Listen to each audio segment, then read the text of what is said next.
베드로와 요한이 겪은 일들은 그들은 신앙적 체험에서 대단히 놀라운 일들인 것을 볼 수 있습니다. 지금은 산헤드린 공회라는 법정에서 그들이 예수에 대하여 자신이 믿은 신앙과 또 이 안전병이 사건에 대해서 변론을 하고 있는 장면입니다. 오늘 변론이 끝난 이후에 일어나는 장면이 오늘 13절부터 일어나는 얘기가 되겠습니다. 오늘 13절에 보면 특이한 단어가 나옵니다. 그것은 담대하게 이런 말입니다. 오늘 베드로와 요한이 담대하게 말함을 보았다 이렇게 말을 하고 있는데, 이 말이 또 29절에도 또 나옵니다. 담대하게 하나님의 말씀을 전하여 이렇게 나옵니다. 이 담대하게, 이 단어가 사실은 뜻을 보면 거침없고 용기 있다는 것을 말하고 있습니다. 추워도 두려움이 없는 그런 용기, 이것이 담대하게 이런 뜻이 됩니다. 자, 그러면 이 용기의 원천은 어디인가, 이것을 우리가 궁금해할 수밖에 없습니다.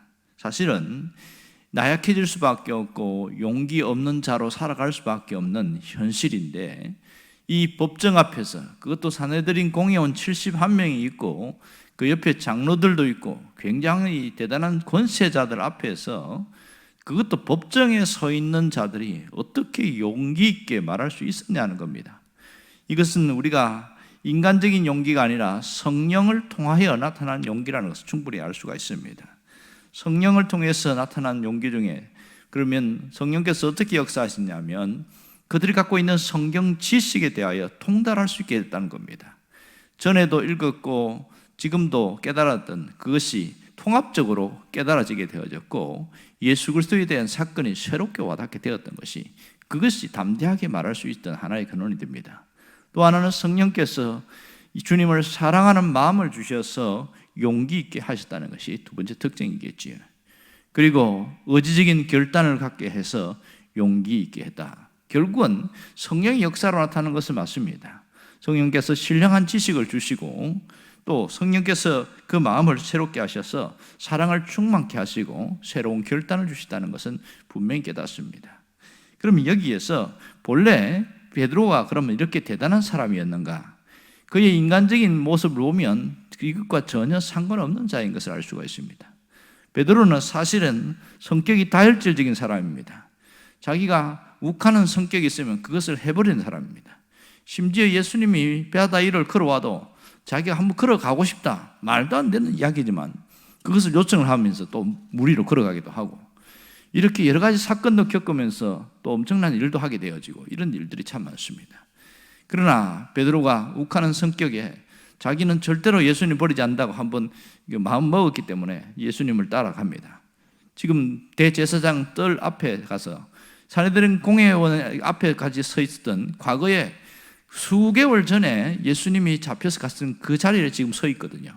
그런데 그때는 두렵고 그래서 비겁한 자가 되었습니다. 여종이 와서 너는 갈릴리 사람이다, 그 예수라는 사람과 함께 했다 이러니까 부인하고 저주하여 부인하고 삼중 부인을 합니다. 이렇게 비겁한 자였습니다. 그런데 그가 이러면 새롭게 달라진 면이 뭐가 있느냐? 이 똑같은 법정인데 수개월 후에 나타난 이 사람에는 변론에 능한 사람처럼 보이는데요, 본래 베드로가 변론에 능한 사람이 아니에요. 그는 학문에 뛰어난 사람도 아닙니다. 왜냐하면 직업이 어부였고 철학을 배운 것도 아니고 수사학을 배운 것도 아닙니다. 그럼 어떻게 해서 이렇게 대단하게 달라졌느냐? 오늘 그 해답을 13절에서 제시하고 있습니다. 용기의 근원이 어디 있는가를 보여주고 있습니다. 하반절에 보면 그 전에 예수와 함께 있던 줄 알고 이렇게 이야기하고 있습니다. 예수와 함께 있던 사람이다, 이렇게 표현되어 있습니다.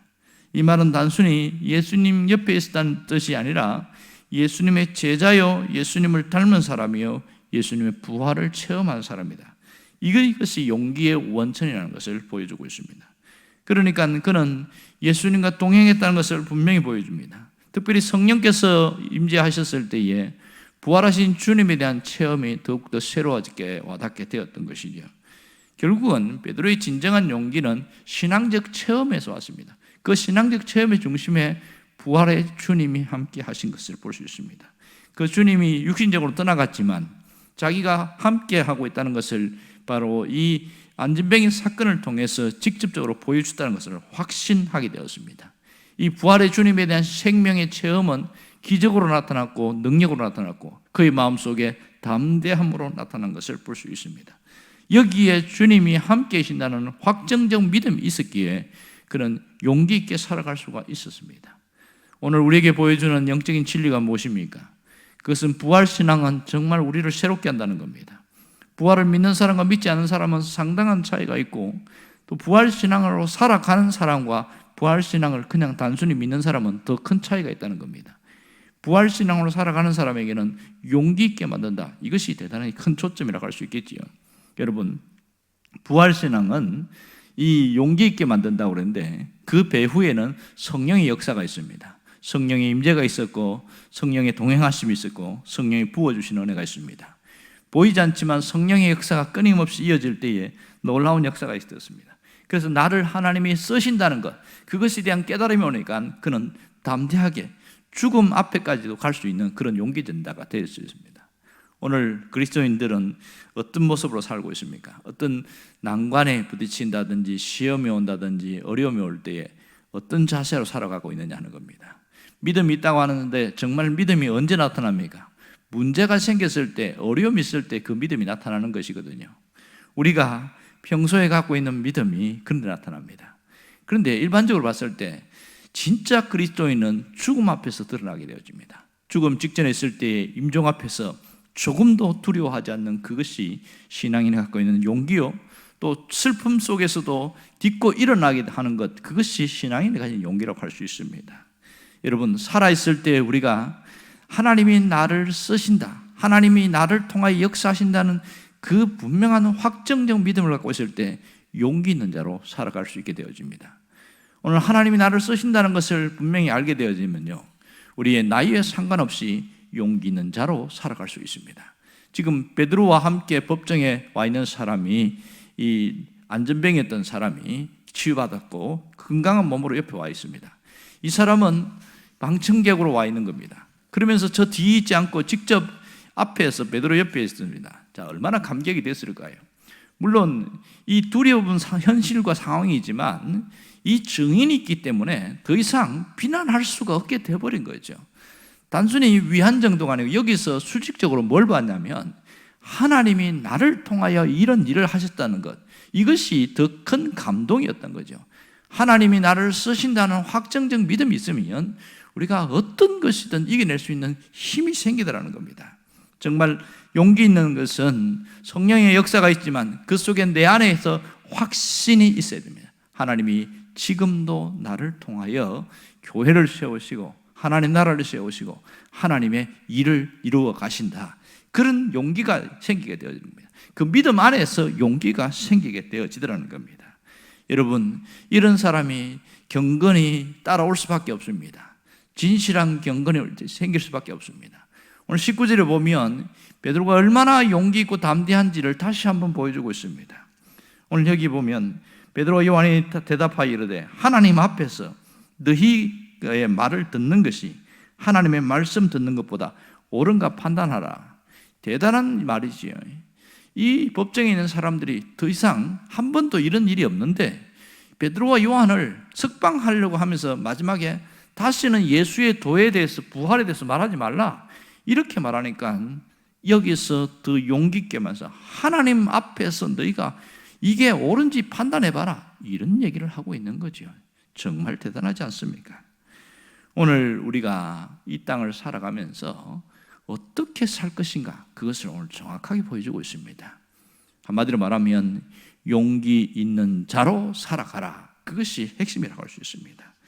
정말 용기 있는 결단이 없으면 주저함이 있고 또 비급해지게 되어집니다. 그러나 정말 내가 움직여야 될 그때에 용기 있는 자가 되어질 때에 담대함이 생기고 신앙에 놀라운 역사가 나타나게 되어집니다. 여러분, 평소의 신앙이 그래서 대단히 중요합니다.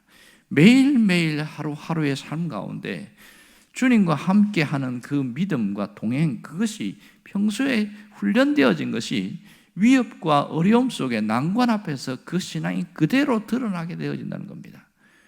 여러분, 기독교 역사 가운데 선교사의 이야기 중에 유명한 이야기 하나 있습니다. 로마의 콘스탄티누스 황제 때 드디어 기독교가 그 카타콤에서 암울하게 살다가 자유를 얻는 공인된, 이제는 기독교를 믿어도 괜찮다, 이렇게 공인하는 놀라운 이야기가 있습니다. 이것이 밀라노 칙령이라고 해서 유명한 곳인데, 그 아버지 때에 있었던 하나의 일화가 있습니다. 이미 그 아버지 때, 콘스탄티누스 아버지 때에 많은 문무백관들 사이에서 기독교인들이 생긴 것입니다. 그래서 이거 어떻게 하면 되겠나? 아직 그때는 기독교가 공인되지 않고 암만 믿고 있었던 것이지요. 이때에 이 아버지가 뭔 얘기를 하냐면, 신앙을 선택할 것인지 관직을 선택할 것인지 결정해라, 이런 얘기를 한 거예요. 굉장히 중요한 순간에 따라왔습니다. 이 관직을 그대로 유지하려고 하면 신앙을 버려야 하고, 신앙을 선택하려고 하면 관직에서 떠나야 되는 그런 상황입니다. 그런데 그 중에 뛰어나고 대단한 학자들도 있고, 그런 사람들 중에서 우리는 신앙을 선택하겠다 그러면서 이 관직을 던지고 나간 사람들이 상당수 많았습니다. 이 콘스탄티누스 아버지가 깜짝 놀란 거예요. 야, 이거 어떻게 그럴 수가 있냐는 거예요. 그 부귀 영화를 버리고 갈 수 있는, 이 말이 안 된다는 거예요. 그러면서 고민하다가 그 다음 무슨 발표한 줄 아세요? 거기서 기독교인 있는 걸 이미 알고 있으면서도 관직을 선택한 사람들을 나중에 버려버리고 관직을 던져버렸던 그 사람들을 다시 채용하는 그런 역전의 그런 뒤집어지는 엄청난 사건이 있었습니다. 말도 안 되는 사건인데 그 황제가 그 얘기를 하는 겁니다. 이런 예수를 위해서, 신앙을 위해서 자기가 이 엄청난 용기를 냈을 때에 하나님이 이런 일을 하신 것을 보여줍니다. 때로는 우리는 신앙 때문에 손해보는 일이 굉장히 많습니다. 자존심 상하는 일도 있고요, 행동하는 것도 상당히 조심스럽고, 말하는 것도 상당히 신경 쓰이고 굉장히 어렵습니다. 그러나 이 속에 내 신앙을 지켜나가는 그 용기가 하나님이 기뻐하는 자고 하나님이 쓰시는 자로 평생을 살 수 있다는 겁니다. 내가 어떤 자로 살 것인가를 늘 결심해야 됩니다. 세상과 타협하고 현실과 타협하고 물질과 타협해야 되는 이 현 시대에 신앙적 용기와 결단을 가질 때에 그 사람을 통하여 하나님은 지금도 일한다는 사실을 잊지 않기를 주의 이름으로 축원합니다. 기도하겠습니다.